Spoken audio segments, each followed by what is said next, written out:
Et le secteur privé ont pris des engagements très importants pour continuer à faire vivre l'asile et soutenir les réfugiés. Nous sommes là dans le cadre de la Journée mondiale des réfugiés 2025,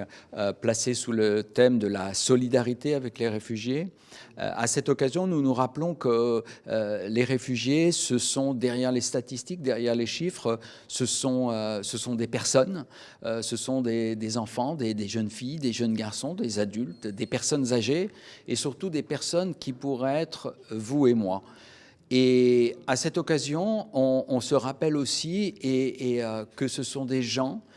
qui arrivent dans un pays d'accueil avec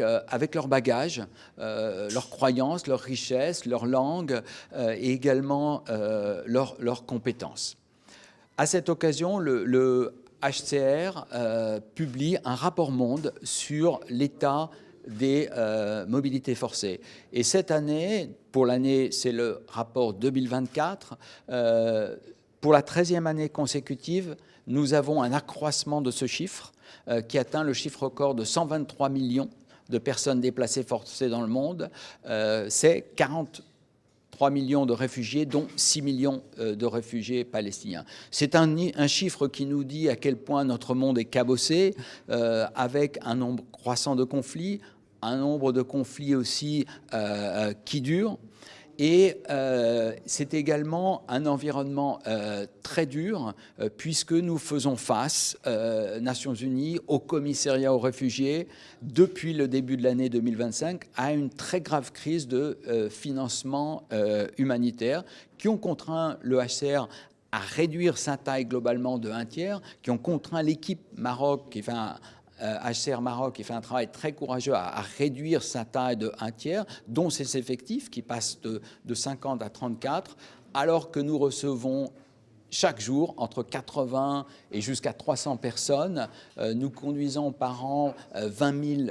entretiens conseils. Donc dans ces conditions, cela va devenir de plus en plus difficile de continuer notre travail et d'enregistrement et d'accueil et détermination de statut. Alors à cette occasion, nous écoutons la voix des réfugiés et que nous disent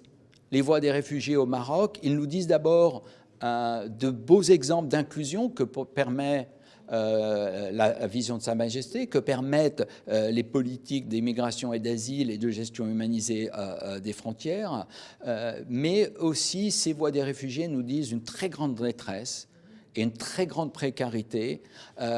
pour des demandeurs d'asile qui arrivent sur le territoire marocain, demandent l'asile après des trajectoires d'exil extrêmement dures, avec un nombre important de personnes ayant subi toutes sortes d'abus. Et collectivement, dans le cadre de ces politiques porteuses, mais avec les moyens qui sont les nôtres collectivement, avec un rôle très très important joué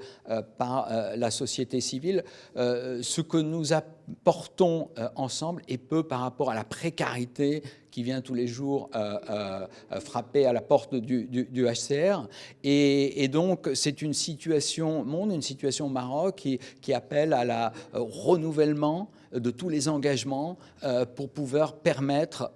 d'aider et d'apporter dignité et une possibilité d'avenir à des gens, à des enfants, à des adultes, à des personnes âgées qui pourraient être vous, qui pourraient être moi. ما تنساش تشترك في القناة وتفعل الجرس باش يوصلك جديد الفيديوهات من هسبريس.